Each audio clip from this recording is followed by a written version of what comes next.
What's going on, motorsports fans? This is Jared here with the Bearded Garagistas. Always with me is my brother Brett. How you doing? Hey, Brett. And today we have Mike Mccune.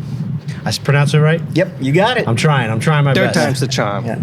So if you're listening on the podcast, go ahead, 5 stars, like, subscribe, leave a comment, talk to us. If you're watching on YouTube, like, subscribe. Likes are really big important. I just figured that all out.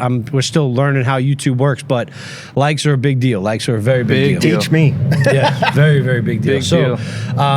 Today, Comment, man. We want to hear from you guys. of course, today we have hopefully an exciting show, and I have no idea how long it's going to take to get through all this. We've had a lot of discussion on this show about bracket racing. We've had a lot of discussion on the old school racers. With all that being said, I would say that as a compliment. Old school racers as a compliment. Oh, Yeah. No, definitely. But I started my photography with Apex Motorsports Photo, and I was going to the track and I was practicing on bracket racers, and I met Leonard, Right, who Leonard, is yeah. another photography, Hang 'em High Photography, does a great job. Introduced me to Mike, and Mike has been around the block, seen some things, heard some things, raced some things, and hopefully we're going to get to know a little bit about what he's been through, his experience, and everything like that. So without further ado, we're going to get into, first and foremost, Mike's current car, and then we'll go back and we'll ask him about the old stuff. But I'm worried because I have a lot of photos of Speedy. Yep. And Speedy was in a miter fender bender, and Yeah, a little bit. he's hurt a little bit right now. So what is that car? What was the build? What were the parts you put in, and then what happened to it that he's a little banged up right now? Well, I was out of bracket or out of racing for 25 years. My kids now are 18 and 21 years old, so you can kind of figure out that.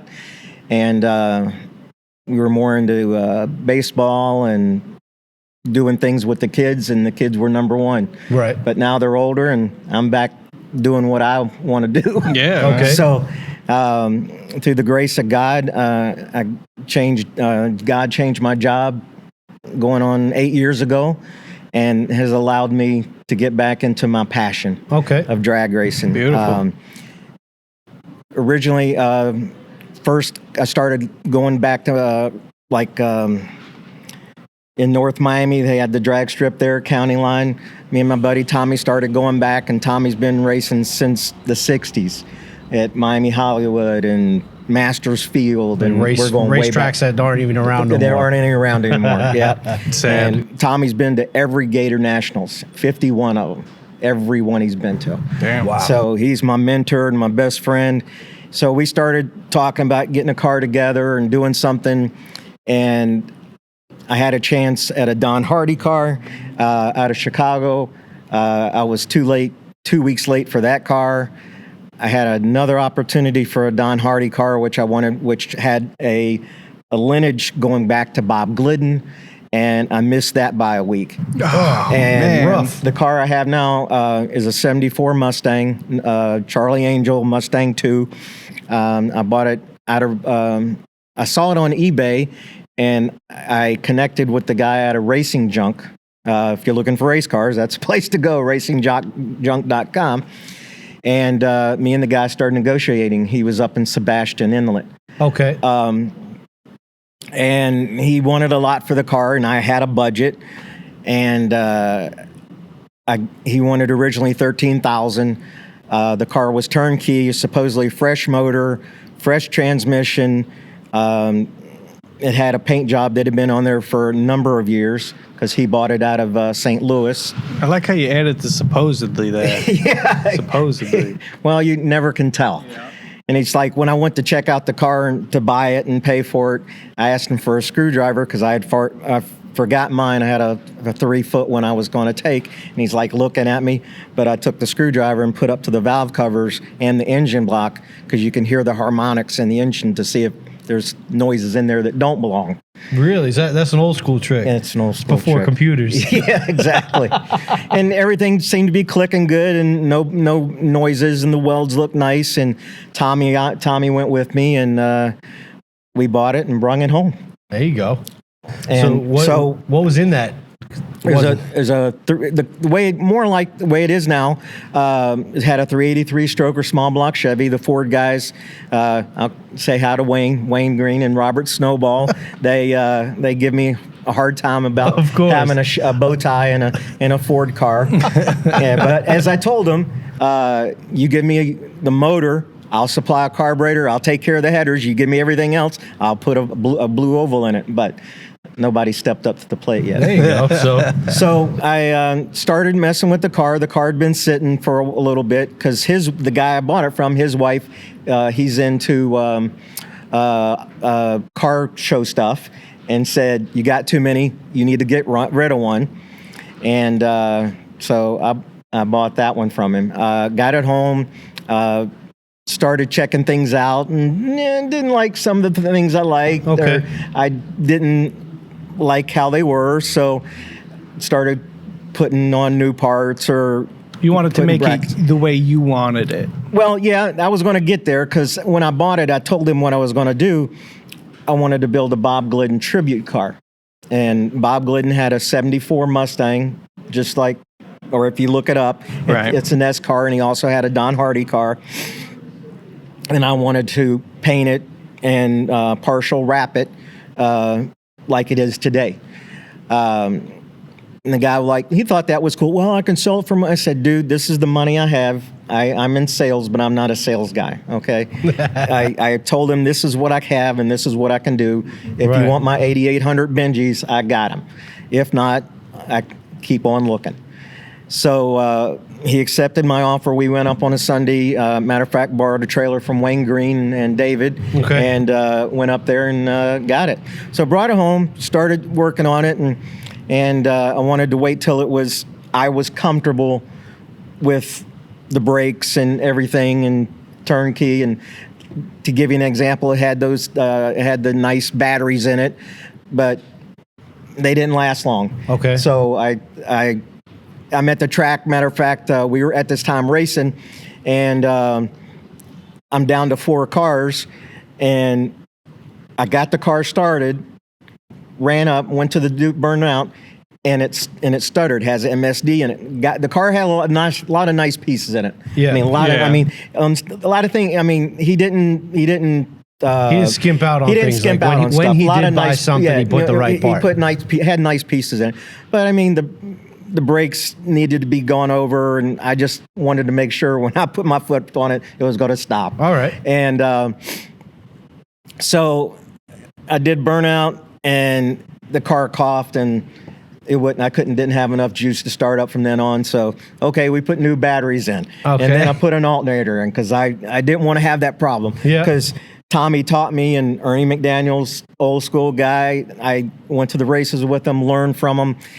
You go to the drag strip to race. You don't go to the drag strip to work on a car. You work on the car during the week, and it's like one of my deals is I fire it up race day, Saturday or Friday night if we're going out Friday early morning or Saturday morning early, like Miami Palm Beach at 8. Gates open. I'd like to get there an hour later, so there's not a long line. Yeah. But Will I'll you fire the make car. changes at the track, or you whatever the way the car's set up is the way the car's set up for that day? If you got to change something, you'll change it the next week, and then you'll take it back to the track. Correct. Not unless it's broken or Okay. something like that. So right now, so we've been racing back. Right now, it's a little broken. Yeah, we got problems. Let me see. We're in 2018. In 2018, I won at Palm Beach one time, and one Saturday night, and one on a Saturday afternoon at Immokalee. To me, winning a bracket race, winning a race, there's no thrill like it. I've snow skied, I've boat raced.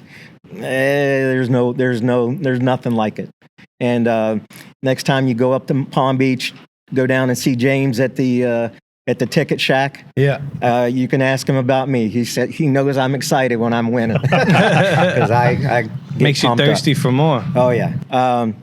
So in question, I was supposed to have the right. Oh, I'm a right lane guy. I like the right lane, and I was running Larry Doty. We were down to I think. I have a question real Sure. quick. I'm sorry to interrupt you. No, you're interrupt. The right lane, left lane thing. Now that you say that, when I'm photographing you, I would say 99.9% of the time you are in the right lane. Correct. Are a lot of guys like that, or They have their favorites. Yes. okay? Yeah. All right, so you can continue. I'm No, sorry. they have their favorites. I like the right lane so I can look left to see where I'm at down on the other end to gauge. It's just how you feel comfortable when you're down the track. Well, even looking at the tree. At the tree. Okay. Yeah, because when I'm in the right lane, the tree's right there in my eyesight. I've got a spot in between my roll bar and my A-frame where I'm looking at the tree. Oh, really? Oh yeah. When I'm in the left lane, That hood scoop. well, it's not in the way, but it's there. And I have, granted, some people like it that way because they have a better visual. But my tack is here. Okay. Okay. So I like Yeah. And for those that are watching and they ever race me and they get the chance they'll put me in the left lane because of that. But that's okay. That's I fine. can run my times either side. Yeah, I've seen you do it either side. But I like to be in the right lane. That's fine. And so you were in the left lane on this time. Right. And What kind of car does Larry run again? he's got the 86 Cougar. Okay. And he was the silver one. the silver one. Okay. And congratulations, Larry. He went to the divisional finals for IHRA, and he came in second. But he was second. Hey, Second is good for how many cars compete in IHRA. That's a good. but there's only one winner. You always want to come in first. That's true. It's like what was the guy with the movie with the Talladega? Yeah. You know, Ricky Bobby, today's big winner. A heck of a win for you today, but it seems as if you either win or crash the car trying to win. Well, Dak, here's the deal. I'm the best there is, plain and simple. I mean, I wake up in the morning, I piss excellence, and nobody can hang with my stuff. I'm just a big, hairy American winning machine. If you ain't first, you're last. and if you're a racer, I don't care what people tell you. Oh, it was a good race. Bullshit. You hate to freaking lose. I mean, nobody. If you're a racer and a hardcore, people that are passionate racers, people that Matthew at Palm Beach, he plays pool. He's passionate about his pool. You want to Yeah. win. You want to win. I don't Same care. thing with Yeah. hockey. Same thing with every sport, I think. Yeah. So you were lined up. So I'm lined up. Unbeknownst going on, and in retrospect, during the day, I had some things that I should have looked at, but I kind of didn't think it was a problem. So I'm sitting there, take off, and I immediately make a right turn. It wasn't me because come to find out, I had water coming out number 4 exhaust port, which came out the header, which put water underneath the right side. As soon as my slick got it, I went stage right. I went over the edge. Thank God I didn't take down the lights. Yeah. It was a little bit after that. Because I saw the one in Immokalee where the dude took the light off. Right, yeah, he ran over. Yeah, that and he'd been racing a lot longer than me. Nice guy, super nice guy. So I got there, and a couple of people said, "Mikey, I saw your car get airborne," because it did. You could see the whole right damn. side of the car got airborne. Oh, wow. And you don't have brakes in the air. And this all happened within milliseconds.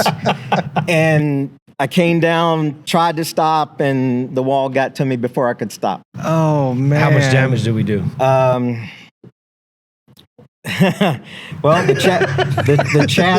the right front chassis hurt. The right front roll bar did its job. It came out of the 2x3 chassis. Mike from Mike's Metalworks is going to be working for me. He's already done some work. He's fixed my upper and lower A-arms, which were bent and hurt. So he's fixed those, and I'm getting those in the next week to put back together so I can get down on all fours and rolling around. I had to take the head off. Rich Jones at Redline takes care of my engine stuff. And he had the head welded, so that's fixed, where the Right. pinhole was. Right. Because in the beginning, when I started, I saw water residue in number 4 exhaust, and we didn't know if it was a cracked block, a broken head, but everything seemed to be right, but I had air leaking out of number 4. So I pulled that off, got it over to him. And I don't know if the record driver, and I did ask the guys, can we put it on dollies? And they're like, we're kind of far out. And they pulled it up on the wrecker. And I think he cracked my transmission housing. So now Mama's got me on a budget. So that's why we're in May and I'm not racing yet because I'm having to space things out. Well, for people like you, Corona kind of helps you out in a weird way. It's a horrible way to think about it, but the racers that weren't ready, and we said this when Corona first started before we realized how big it was, it helped a lot of the people that weren't ready for the rain season. delays, All the rain delays, and then boom, straight into Corona. How hard is it to find parts for that car? Matter of fact, 'cause that's not a car you see every day. No, and that's another thing, and one of the reasons I like it. It's an oddity. There's not a lot out there. Matter of fact, Brandon James, his dad has one. It's by the side of the house, and I even talked to him about buying it, but he has a lot of memories with that, so he wanted to keep it. To answer your question, let me see. This happened on a Saturday night. I went on eBay the next day, found a 74 grill, cost me $100, free shipping. Because there's not a lot of them around. So, because matter of fact, Mike's got a guy that's going to fix my glass. I could buy a new front end from Harry's Glass up in Jacksonville. They still make a 72, 74. And matter of fact, really? Danny James has one, but I want mine fixed. I want it mine. Okay. He's got a glass guy that's going to fix it. And honestly, I'm going to come back on the track. I don't know if you remember, there was a period of time I had the front end being done and I raced with no front end.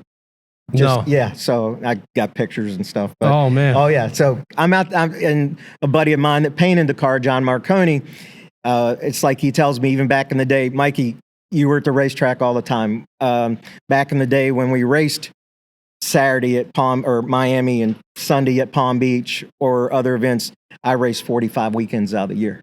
Oh, yeah. We were racing every weekend. Holy crap. Yeah. That's what I'm talking about. These young kids don't know. No, we were to race Miami, Hollywood, Palm Beach, Bradenton, Lakeland, Orlando. So to go back, so now I got Donnie had a Transbell because I was going to buy a Transbell, $327 brand new, but he had one he sold me for $50. So it's at the transmission shop right now, and I'm going to overhaul the trans and have my torque converter checked just to make sure. And good to know a lot of people. And Facebook. I know the young kids don't like Facebook, but it helps the old people because we stay in touch with friends we hadn't seen in years. So, but as I was taking the front end apart and to send the parts out, I found out one of my Coney shocks was leaking, so that's a $350 bill to send up to the Coney place in Ohio. So, damn. So I'm hoping to have the car up to Mike's shop in June, July. But he's coming back though. That's the big thing. Oh yeah, coming back because a lot of people would do that much damage to a car, and they'd be like, all right, you know what, something new. Speedy, I mean, I've gotten used to seeing Speedy at the track, so we call it Speedy because the name of the car is Speedy Gonzalez. Speedy Gonzalez because it has a bow tie motor. I get it.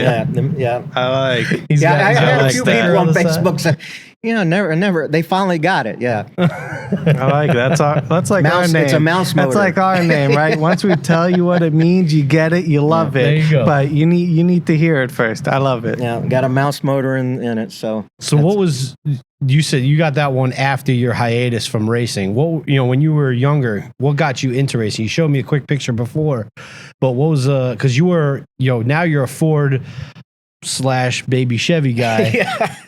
But you were a Mopar guy before that. Right. My name around from the older crowd, everybody knows me as Mopar Mikey. I drove a 73 Duster with a 340 to school.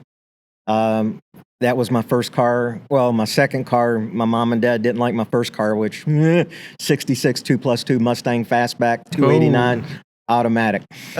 We like to have that today, and so would my sister still like me to have it. Yeah. But, okay. So bought a 73 Duster, had a 340 in it, drove it to high school, street raced it. Used to street race at Neva Hero on 84 where the Wendy's is. We used to all meet there. Are you from Florida? No, I've been here since 75. Okay. But I've come down here all my life. So. Okay. I was just saying, like, man, you must have been down here when there was just nothing. Coral Springs wasn't even a thing back then. Yeah, you're right. I've been down here since, yeah. That's crazy. Back when 95 used to end in Palm Beach and ended in State Road 84. Oh, wow. Yeah. But so you were street racing back then? Yeah. So we go out and street race over in Davie. We called it Junkyard Road, over where the you got 441, and then there's a road behind that area. We used to street race back there. We all used to go to Neighbor Heroes, and we got kicked out of there. Then we go to Grand Prix when the Grand Prix go-kart place was at 441. Okay. And 84 used to meet there. Used to go out to Chrome Avenue. How much trouble did the cops give you back then for street racing? Basically, people say, hey, cops, and everybody take off. Okay. I mean, the guys in North Miami or Miami used to race at the Publix warehouse on 163rd back in the warehouses. And then we used to race off Chrome Ave on Sundays in the tomato fields. That's where we took trailered cars down there. Damn. Yeah. So you were doing that because you were too young to go to the track, or? No, it was just something fun to do. Just something fun to do. And so I started like going to Miami Hollywood and okay, and getting involved in drag racing there. You mentioned after I got to know people and they knew I was passionate about it and would go and do things. This was probably 79, 79, maybe 80. Which Buck O'Brien, some of the old guys know who that is. We trailered one of his cars down there and some other people down the Homestead, and you asked for funny stories. So I always like hearing funny stories. We're down there on a Sunday, and everybody knew it was there. Yeah. So if you look at some of the old pictures I could show you back from Palm Beach, in the corner in the grandstands, you had a contingent of guys that always bet on the races. They didn't bet on the winner. They bet on the win light. Okay. Win light meant that's who won. Okay. Okay. But to go back down to Homestead, everybody's betting. I mean, I've seen Tom's, I don't know if you remember Tom's Ribs up here in Pompano. He used to have a car, and they used to do some racing up at Palm Beach, and stacks of hundreds this high folded up. I mean, kind of like what Chucky is doing up at Palm Beach now. Right. But not the big cars with the big tires, but pro stockers. They come from all of town and do 2 or 3 or maybe whatever the money was, that's what they were racing for. So we're down there. Holy we're geez. Down there, and this guy I knew was with our group. He's betting another guy, and the other guy said he won, and our guy said, no, I won. And the guy pulls out a sawed-off shotgun that's like this big. Said, give me my $2. So we're throwing dollars at the guy because everybody's running. Yeah. I mean, you're out in the middle of nowhere in tomato fields down at Homestead. And that's crazy. So he's like, no, I want my money from him. And he's like, dude, give him the frickin' money. And we're all scattering and hiding and trying because, I get it. You want your money, but I feel like that guy is probably never no one would ever race him again. I wouldn't. Well, he wasn't a racer. He was just betting. And too many 12-ounce curls or whatever, too many joints. 12-ounce curls. Or, too many joints that after. I mean, it's a hot day, but so after that happened, and his buddies got him calmed down. We loaded up our shit and left. That's crazy. We used to race out. We used to street race out at the dump out where now I'd like to meet the salesman that sold the guy the homes out by the dump in West Davie. Because, we're that great big hill that's now it's a park. That was a dump. Oh, really? Yeah, that was a landfill. And that road right there, we used to drag race and stuff. That's Saturday so crazy. night, Sunday night. Oh, thank you very much. Appreciate it. Got That's some nuts. agua. Yeah. Yeah. A lot of, back, a a lot of people didn't know back in the day, there was a road off Griffin that was a dirt road that led to the backside of Miami Hollywood. And if you wanted to get into Miami Hollywood free, you had to go back that way. But a lot of people, if you look on the Miami Hollywood, remembering Miami Hollywood, there's a number of people, but you don't know what, it's like something you mentioned earlier about the younger, you don't know what you're missing till it's gone. And so to piggyback off that, because what I've been thinking this whole time, and we've said this so many times, it's different now. The track is different than what it was. Who comes out? How many come out? What's the difference of then versus now that you see? Well, I would pay a lot of money to go back and wiggle my nose and go back in time and have my mom and dad afford me the fact to have a junior dragster. Okay, I started when I was 16. I give those guys a lot of credit. They're able to do it when they're, 6, 7 years old? Yeah, like 6 or 7, and they come all the way up. And it's like anything competitive. I've gotten to be friendly with Rob Reynolds and his kids, and I tell them all the time. And there's other guys and families. It just warms my heart to see them out there. Instead of doing baseball or little league, they're out there in junior dragsters, and that's what's bringing the kids up, and what's helping our sport. Have you seen a lot of those junior dragsters turn into drag drivers and into staying at the track? Like, I don't think I would see kids that came up at the track in junior dragsters who do transition over actually racing. For some reason, I feel like they would probably race more on the track than on the street. Oh, yeah, for sure. As much as we understand that there's street racing and street racing will never go away, we're a big advocate on this show about driving people to the track, racing in a safe environment, things like that. And I feel like, I mean, you'd probably see it a lot more than me, but I feel like coming up in junior dragsters probably puts them on the track a lot more. Right. Okay, I'm old. The kid over in Immokalee and Bradenton, last year he won the $1 million. He was a junior dragster kid. Won the $1 million race up in Michigan. I didn't even know that was a thing. I want to say Gates. Gates. Yeah. Okay, sorry for those that'll have to tell me who. I know him, but I can't think of his name right That's now. all right. But well, sometimes when you're on the show and in front of the mic, it's hard to get the mind going. No, Mike has nothing to do with just my being old. memory. But he's a tough competitor. It's like Timmy, who comes from Bradenton. He's been racing, I've known him close to 40 years, and the guy has a ton of wins. He's just always stayed with it. But if you go out on West Palm on a Friday night, and I'm going to segue this into something, Friday night, it's packed out at Palm Beach. Yeah, the kids are out there, test and tune. They want to go. I mean, there's the need. You have Miami, who has 5 million people in it, okay? We don't have a drag strip. One of our buddies that passed away, unfortunately, passed away at home. He's been working on this for years to try to get the county commissioners to open. I remember seeing him on Facebook all the time.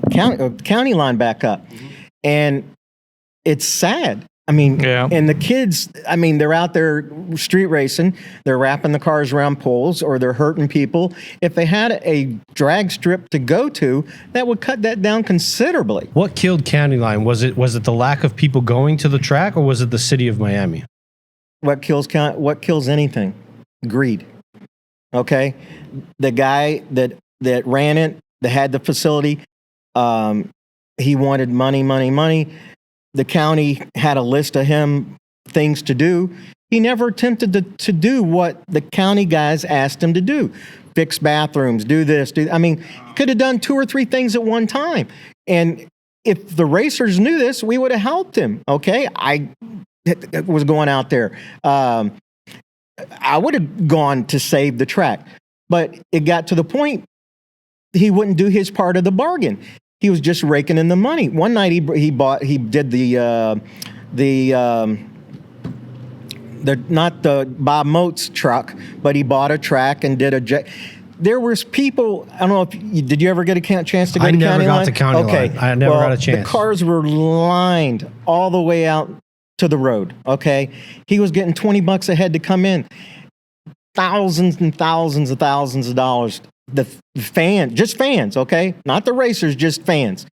What time period we talking right now? Okay, I've had my car going on 6 years, so 7 years ago. Yeah, it wasn't that long. I No, know. not I know. long County ago. line closed down like right about the time that I came back from the military. I think, but before I was in the military, I had no interest in going to the track. I had no interest in racing. I was busy drinking. But they even had they had Wednesday night and Saturday night. That's and so sad, They man. even had the drift cars out there. They had a section out there for the Okay. drift cars. Because on Saturday, I'm not into that. I mean, if that's what you love, God bless you.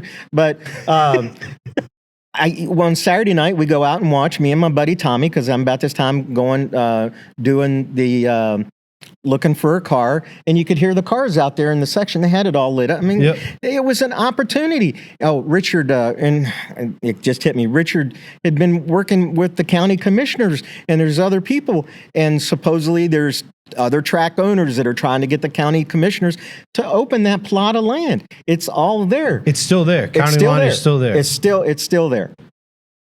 So it's just we need the city of Miami or the county. The county to be happy with someone that's going to run it and run it correctly, and the county get their part of the deal, and things are kept up, and bathrooms or food paraphernalia, because it's just like a Mockley. You're on an old abandoned airstrip. Everything has to be able to be picked up and moved in case there's a hurricane, so they can land C-130s there, okay, and bring in supplies and whatnot, okay. So like the tower to Mockley is like a Ted shed, and it's on stanchions. So if it has to be moved, it can be picked up with a big forklift, and all the track barriers are like the road barriers. You That can pick makes them up sense. with a forklift. I never thought about it like Yeah, that. that's why they have to be able, if there's a national emergency, they have to be able to pick all that stuff up and move it so they can land aircraft. Huh. That's interesting. But that's man, that sucks. I guess And you got, like I said, you got a town of, what other town? I mean, Chicago's got a drag strip.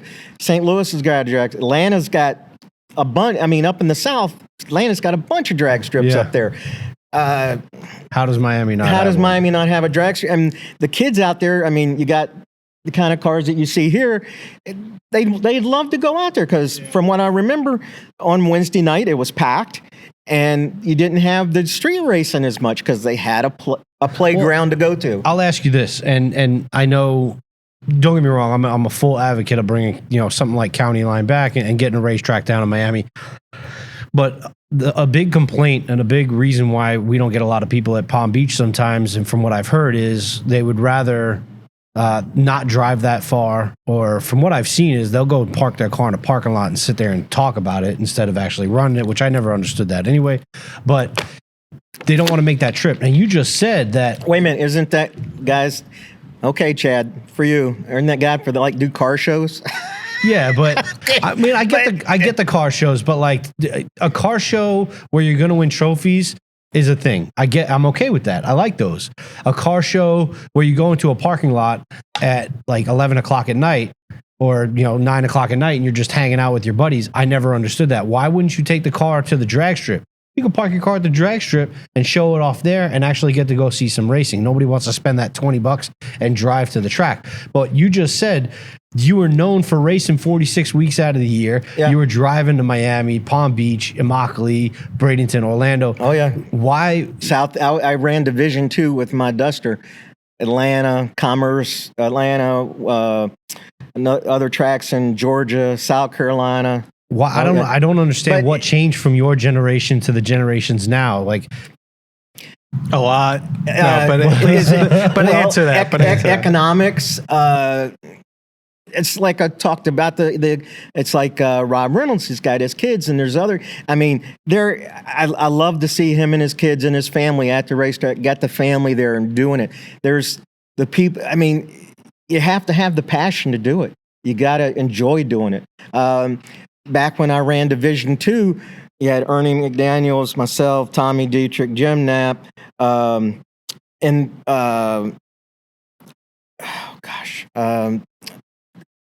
sorry, I'm old, can't think. Tinker Toy. There was like a dozen of us from South Florida that would drive to Orlando, drive to Bradenton, or more. It became like a group of friends and like a family kind of thing. And I'm going to sit here and tell you, Craig Cates, who used to be the mayor of Key West, he's now running, or he's the county commissioner down there. We'd leave Friday and leave Davie or wherever you were, and we'd head out of town. That's how I got to know Jerry and Daryl Gwynn. I mean, I knew them from Miami Hollywood. They're running Division II. We'd all be together. It's like one big family. I mean, I know you have your brother here. Some people think they have 1,000 friends and they're on Facebook. Well, I've got 5 or 6, and those are the guys I can call in the middle of the night to say, I'm in jail, come get me. And I know they'll come get me. But I've known them guys. I can imagine Mike in jail. I know. That's another time. But I've known these guys through drag racing for close to 40 years. That's crazy. And I'm going to tell you and I love Facebook because my buddy, I'm going to we'll do it on Facebook. Buck O'Brien lives up in Georgia. His son's racing right now over in Immokalee. I've known him since he was this tall. Do you think that there's something that either the tracks or promoters or racers can do to drive more people to the track that they're not doing right now? It's promotion. I'm going to burn his name out, but he puts on a yearly drag race, okay? Yeah. You go to Palm Beach. You got to promote. I mean, okay, I know they do the thing on Facebook, and yeah, okay. And I know the people that work at Palm Beach. I love them to death. Matthew, Mitch. It's going out and rattling the cages, I guess, to the people and say, hey, we're racing. And it's like, had a new general manager this past year. He came out and was asking questions. What can we do to get you here more? And even some of the guys are coming down from Orlando, and it's tough for them when Immokalee's running. They definitely try to not to run the same weekend as Immokalee or Orlando so they can draw that crowd. Right. And they're paying good money, buyback, but part of the question to bring the crowd. You've been there, the Citrus Nationals, when they got the funny cars. There's a lot of people. Hell yeah. There's a crowd out there. The jet truck, Bob Mott's jet truck was the coolest thing I think I've ever seen in my entire life. I can't even tell you how many times I've seen that truck around. That truck is awesome. But you got to go out. There's only so many Don Kings, okay? And I mean Don King, the promoter. Yeah, right? Yeah. I know it's a lot of the people that work at the track have their day-to-day job, but there's somebody that runs the track to get out and go to the local speed shops or get out there. Yeah. It's not me. I'm not in their spot. But what's wrong with the promoter or the guy from West Palm going to Immokalee on a Saturday night and go around and talk to all the racers? Say, hey, we'd love to see you on our side. I know it's an hour or 2 hour drive, but Kenny and his sons, they drive 3 hours to race at Orlando. Orlando puts on a great race facility. Mm-hmm. There's guys out there, great racetrack. Is it everywhere, or is it just South Florida? Like, because we want more racing in the United States, whether it's drag, open wheel, whatever it is. We want more racing. We want more fans. We want it to be talked more about. Now, we see it from South Florida mostly. Is it just here, or is it the country? South Florida. I mean, okay. When do you see the Joe Robbie filled up? When they're winning. Yeah. You can go. Matter of fact, for everybody who doesn't know what Joe Robbie is, it's where the Dolphins play. That's where the Dolphins play. For all you young cats don't know what Joe Robbie is, it's where the Dolphins play. But go ahead.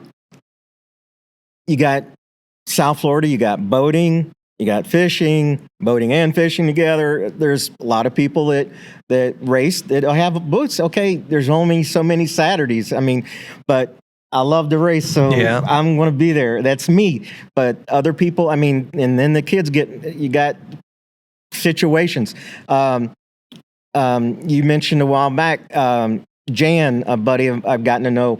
Me and Tommy were sitting in the stands at Palm Beach one day, and him and his father-in-law were up there. He's a pilot for Delta, flies 777s around the world.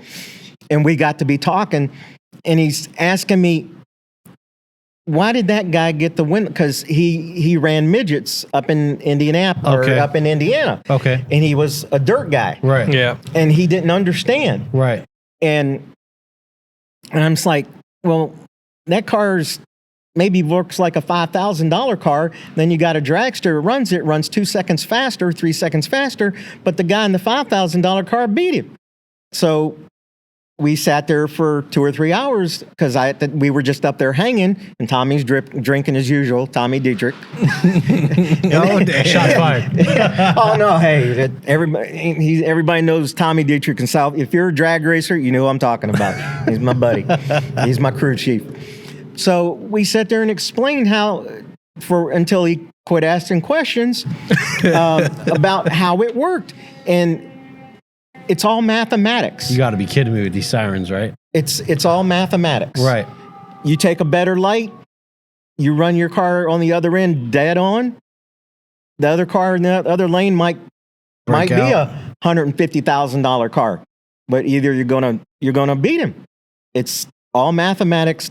And when I'm talking about box with the computers, you let go of that thumb, and your car leaves right and goes straight.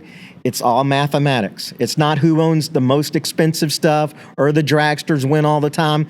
Matter of fact, the race they had in Bradenton last weekend, there was 400 cars or 300 cars.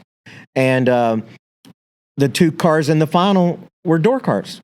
So if it's your night to win, it's your night to win. I don't care what you're. If you're on, and you're on. And what I want to tell you is, I thought Jan was going to buy a door car, something. No, somebody was selling a dragster, and he got into a deal. And about a month later, he shows up with a rear dragster, and he's won since he's gone out and won. And that one night he was won. It was his night to win, and he won. So speaking of like explaining the why that person won and things like that, we've had a lot of arguments on this, and I'm a fan of bracket racing. Now, is it my favorite type of racing? No. I don't know. I like heads up dig racing, right? So you start from a dig, you both get the light at the same time. Whoever gets the end first wins. Well, that's pro tree or however you come down. How the grudge racers go and things like that, and how Chuck G, which I would love.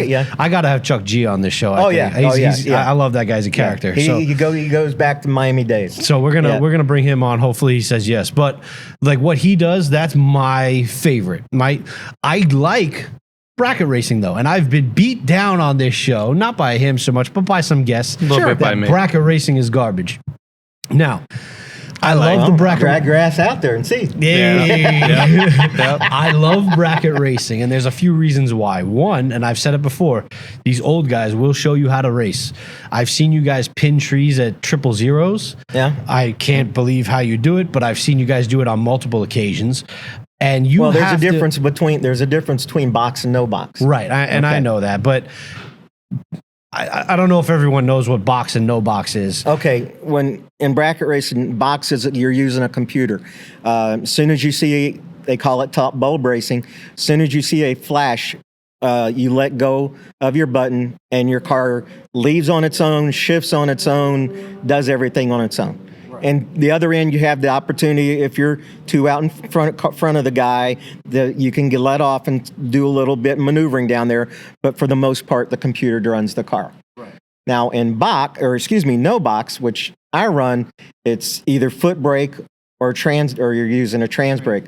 And then it's all throttle of how you're getting down the racetrack. It's all on your own. Now, I have a mechanism that shifts my car. It's a magnetic. I have it dialed in. It shifts at 6,500. So it shifts. So I can shift it myself, but I can't shift it as better than it can. Right. See, like on a box car, Their shifters it's all done through the computer mathematically, and it's all done that way.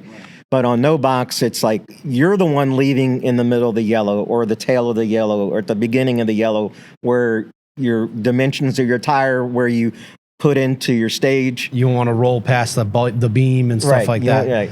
So why does bracket racing catch so much heat? Because if you don't know what bracket racing is, they it's like, if you could imagine March Madness, and that's how they start in those trees, and then they kind of go against each other and they all work to the end. So when he says I made it to the last four, final four, it's kind of like final four in March Madness, right? You have different classes. You have no box, and sportsman. What is junior? Sportsman. Well, junior is the junior dragsters, right? Sportsman's like $12.99 and higher. Okay, so streetcars, more or less streetcars. Gives the streetcars, it lets them run against kind of like their group instead of running like a 12.90, say a 12-second.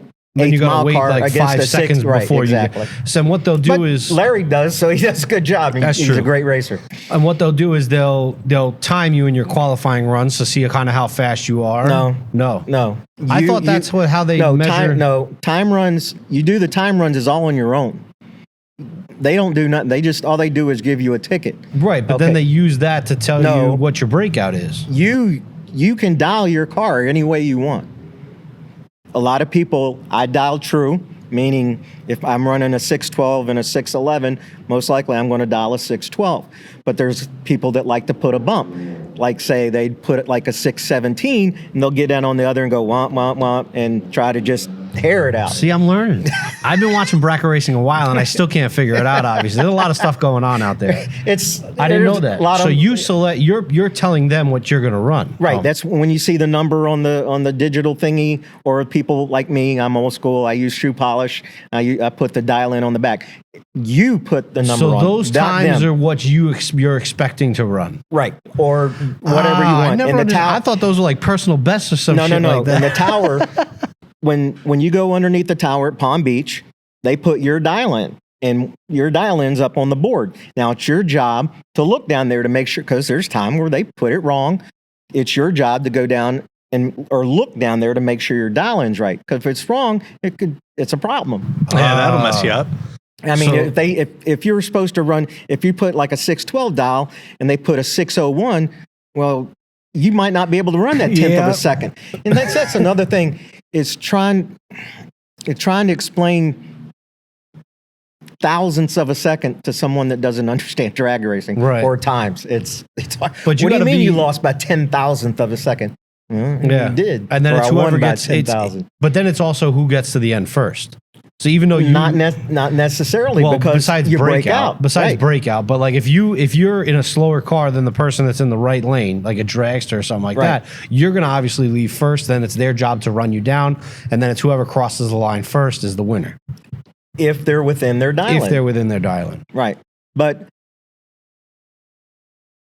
when a dragster's running them down, and I give them guys a lot of credit, they view it and they'll get on it. But to me, it's hard to judge when you're coming on somebody that's running 110 mile an hour and you're running 140. I mean, but it's done. So. But how much satisfaction do you get? Like, there's so much going into that. Oh, I'm sorry. The kid, I just thought about it. The kid that won the $1 million up in Michigan was Gage Birch. See, it comes. Give it a little time. And he's a great racer, nice kid. He races over in Immokalee and over on the west side, comes over to Palm Beach. But, so he won the $1 million. And that was a bracket race. It was. $1 million. I can't believe that. Okay. You know, there was a guy that. So all you people that talk shit about bracket racing, you could have won $1 million. Matter of fact, in next month in Darlington, if all the governors let everything go right, there'll be $1 million race in Darlington. Wow. There's other people that go to those, like Gage goes to those all the time. He had someone sponsor him in the vehicle, and you'd have to get him on here and talk about it, but. Someone it's like a $2,500 entry. I mean, the guys that put this stuff on are winning more money, like Rob Reynolds. They want to make money, but they're also get everybody together. But it's like Underwood, the guy that won the million a couple of years ago. Great racer. He's the guy with the Pontiac, says Underwood, and he's got jegs on it. I'm tracking. Yeah. So What I was your feel, I question? feel like the more that could go wrong, the more things that have to go right, for you to win. When you do win, it feels that much better. Oh, sure. There's nothing like winning. So I feel like with bracket racing, like I don't know, there's man. so much you gotta hit. There's so much that has to go right. You have to have that car perfect, even if box no box. You got to have that car exactly right, because you're talking thousandth of a second. Well, it's like the racing you brought up. You got those guys they use the nitrous, and Rudy, my buddy with the S10 truck. Yeah. I give him a hard time because he likes to go out and do that stuff. And I'm like, when you come back to bracket racing, I can make money. I said, yeah, but you can make money at bracket racing too. But that's your cup of tea. That's your cup of tea. Yeah. But then guys, they leave, they hit the nozzle or the button, tires go up in smoke. Bracket racing, you get 2 time runs. You're figuring out what you want to dial yourself. That's what, when you were saying, I'm like, no, you put those numbers down. That's your responsibility. I didn't know that. It's I your thought fault you if ran lose. something and then it's based on what you've ran. No, it's what you can put a number on there, whatever you want. Okay. So, but going back to the racing, you got, if you spin a tire, if the car goes sideways, which you've seen some of the stuff out there, I've seen some you're crazy done. stuff. Now, I'm old school, back in the day we didn't have buybacks, but if you lose first round, you can buy back in half the money and get back in the race and get a chance to win again. But the kind of racing you're talking, if you got it out there You're out. 5,000, 10,000, you lose, you're out. So a big thing right now in racing, like Formula One, is kind of like an emphasis on this is Fangio is one of the greatest racers ever. He raced when he was in his 30s, his 40s, right? And now you got guys out there. I mean, Lando Norris was 19 coming in. It's now the youth that dominates that sport because it's all about reaction time, and they found that the younger you are, the experience didn't matter as much. Where, in Formula One? Yeah. Okay. And open wheel in general, even IndyCar, it has. Can't wait to hear his answer. So this is my question: is how much is experience a factor in drag racing? I feel it's. I talked about Gage Birch, young guy, $1 million, but he's not going to win it every year. Yeah. Everybody. That's like when I talked about Jan and his father-in-law. Anybody has the chance. Now you're talking Formula One. Back when what was the German guy? He won. Schumacher, yeah. And then there's other people like Emerson Fittipaldi. You get in those zones, those guys are. But like NASCAR, you don't have a guy that wins every week. Very rare anymore. Yeah. It's not like the old days. You see Petty win all the time. Well, not Petty, but I was going to bring up the guy that had the Bandit car, Harry Gant. He won 6. You're not going to see that anymore. Yeah. Okay. The young guys versus the old guys in NASCAR. It's experience, knowing what to tell the crew chief. Now, in Formula, it's a lot of computers and they're just driving. It's what I mean. The computers do it for them. But how much you going to? Some people, you only got so many people got balls to squeeze it into that spot, and don't care. Drag racing, you got guys out there 60, 70, 80, 70, 80 years old. They're still racing. How old is Rick Have the McDonough? chance to win a race. If you could choose reaction time or experience, what would you choose? Reaction time. That was a quick answer. Reaction time. How come you don't see a lot of like the? But it's not. Granted, No, the I'm kids. not saying- I'm I'm not saying- I'm going to tell you, the kids. It's proven. Yeah. But This is awesome. if you know the experience, you're going to know. Okay, give you an example. Say I cut an 08 light.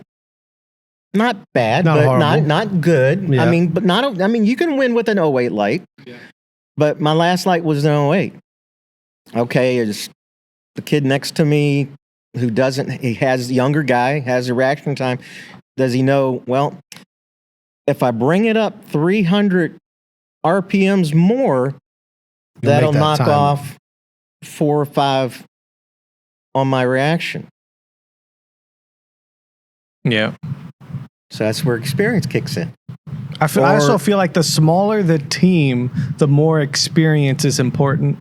Because the bigger it is, you got more people working on it. You got more people. Like the driver feedback becomes more important the smaller the team is, because that driver needs to come back and tell you exactly what's going on with the car.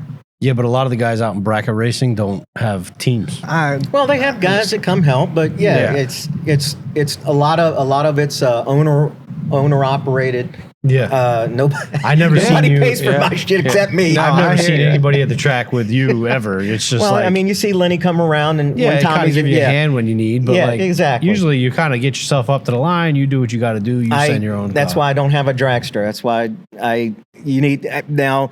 There's people. The animal has a dragster. He runs by himself, but his wife's there sometimes. But he's like, Mikey, buy my. That was back when I was buying my car, and he's like, buy my. I want to be able to load all my stuff up, do everything myself. Right. Because it happens. If you ask, say your brother and you two are racing, and you got something to do with the kids that weekend, and you can't go.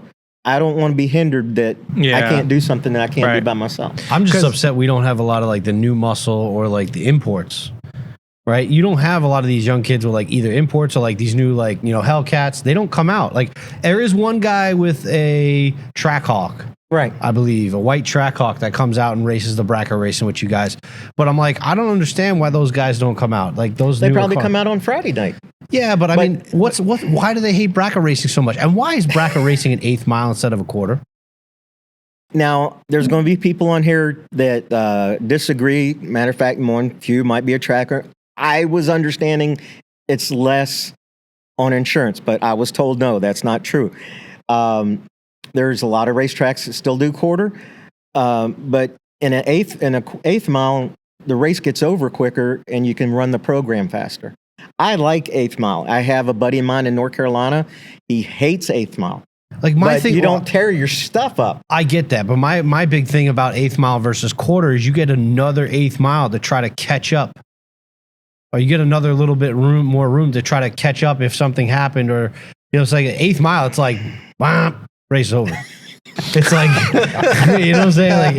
Like I like seeing the cars kind of get to the top end and get all the way down the track, and then they get to it like builds that excitement. Whereas like 8th mile, it's like there's no excitement build up. They I ran World of Wheels last year. Okay. Or not last year, the year before, and then they were running quarter, and I was running what was it, the 10-second class. Speedy, you'll do 10. Well, no, we'll run 970s. Yeah, if I run on a quarter mile. And once I pissed the 8th mile, I'm like looking around, like, okay, it's coming. Yeah. It's like, You just gotta cruise into the end. Yeah, like, you just cruise. It's like people say, well, wait a minute. Cracks a water bottle. You're talking about, but anything you do consistent and you do a lot of, it gets to be habit. Mm-hmm. Did the same thing when I had my super gas car that ran at Gators. It's like I was counting, that was back before as much as the computers they were today, that we're talking back in the mid 80s. I was counting the light poles where to let off so I could run a 990. Where would you rather race? What time frame would you rather race? 80s, 90s, 2000s? Now? 70s and 80s for sure. Was the dream time? I mean, I enjoy racing now, no doubt about it. But I mean, if you could we're racing. It's like in Bristol at July. There's $1 million race up there, foot brake, or maybe I might be wrong on the dollar amount, but it's foot brake only. No trans brake, computers. foot brake only, and they'll have 400 or 500 people there. Now we had big races back then, but it was the camaraderie. I've found more. I mean, now I've made newer friends, and since I've been back racing, and people that I enjoy spending time with. And Was there a lot of smack talk back then, though? Oh, there always, yeah. But you're still friends. Oh yeah. But you got to talk smack. Oh, Yeah. He's okay. like, obviously. Give an example. Hey, Craig. Craig Cates, previous mayor, Key West, great drag racer. We all came up, and one night it was my time to win. This was at Miami Hollywood. I ran Bill Robinson, who used to run Pro Stock, had a Camaro. I ran him, Ernie, another fella, and I don't know if I ran Craig in the finals or Craig in the semifinals. And it might have been close or in the semis. And bracket race, it's like you talking the smack stuff. Bracket racers do the same thing, because I'm going to get ready to tell you. So he ran in the previous round quicker to his dial, so he got to pick lane choice. And he tried to come over and rattle me.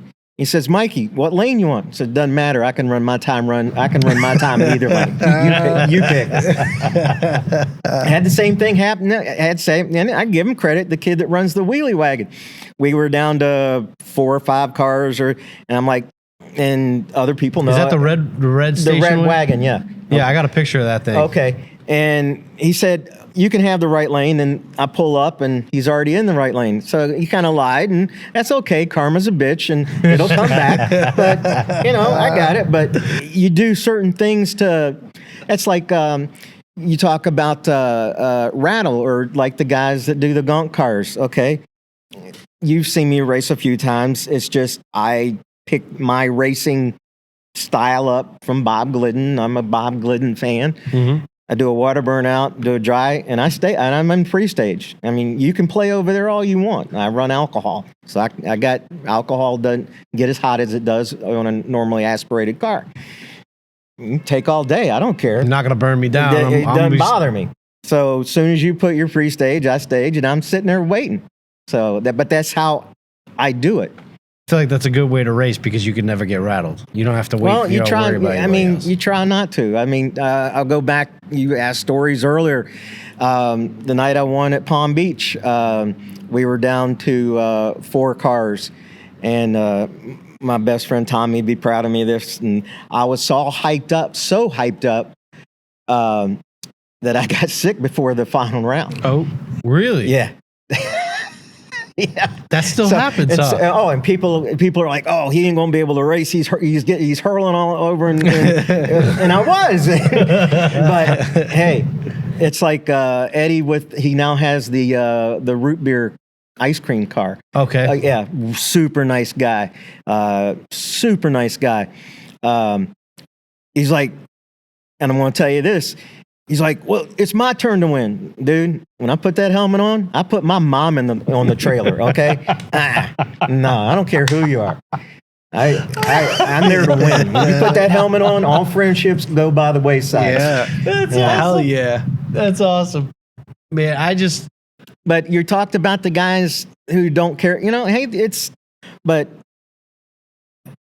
not everybody has the opportunity to have people that want to put out $5,000 for a grudge match, or the crowd that goes. And hey, that's your style of racing. God bless you. God love you. You stick to what you like. You do what you. I mean, I've had people ask, and I'm like, no, I'm good. That's the good thing about drag racing, though. There's so many different types of drag racing. Like, you have your bracket racing, you have your grudge racing, you have donk races, that you can kind of find what you like, and you can kind of let yourself into that zone of what you really enjoy doing.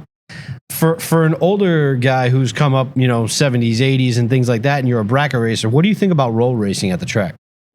That's like street racing. To me, that's just street racing. I mean, if they're doing it at a track, they're doing it at a place that's controlled. Hopefully, nobody will get hurt. I mean, there's always that possibility. Yeah. I mean that's drag racing. It's racing. That's like people are going to ask me when they see me the first time at the track, aren't you scared? Well, if I'm scared, I shouldn't be in the car. It's just the way it freaking happened. But you'll hear. Now I want to lead into this. 1981, I was, 81. When Dave Rupp owned the track, Palm Beach. Okay. I was running the starting line. Okay. And back then, he let everything go. The guy on the starting line didn't do the button. You just, okay, that car's ready, that car's ready. You just hold your hand up, and then he'd let it go. And I was in the left lane wiping up some transmission oil, and there was a roadster I was in the left lane, and there was a roadster in the right lane, and he came out of the water box, and his left wheel caught, and his right wheel was still spinning, just like kind of what happened to me. But I didn't have water pour out in front of me. And he came across the track, and my angel told me to turn around. And I jumped, and it was an open wheel roadster, and it hit me between the left knee and my ankle and spun me up like 15 feet in the air. Holy crap. And I went over top of him. Now I can remember the guy's face. I can remember the car. Roland Wood and Vicky Woods and some other Tim Fleming, they're friends. They know the guy's name and so forth. But I got up through the grace of God and walked away. You know, it's funny when I'm not hurt at all. That's insane. When I'm sitting down and I'm taking photos and I squat down beside you guys and I try to get all the photos. There's never a time majority of the time I will not watch your entire run. As soon as the car behind me starts burning out, I turn around and I look. Right. Because it's just I'm not really feeling getting hit by a car on a good nice Saturday. No, that's exactly. I trust none. And it's not you guys half the time. It's the equipment or something catches, something don't. It's not. You're not always in control, and I'm not really partial to dying. So. Remember your two buddies you brought to the track to the races 6 or 7 months ago? Joe and Sam. Yeah, and we were talking, and people were doing burnouts, and you saw me look away. Yep.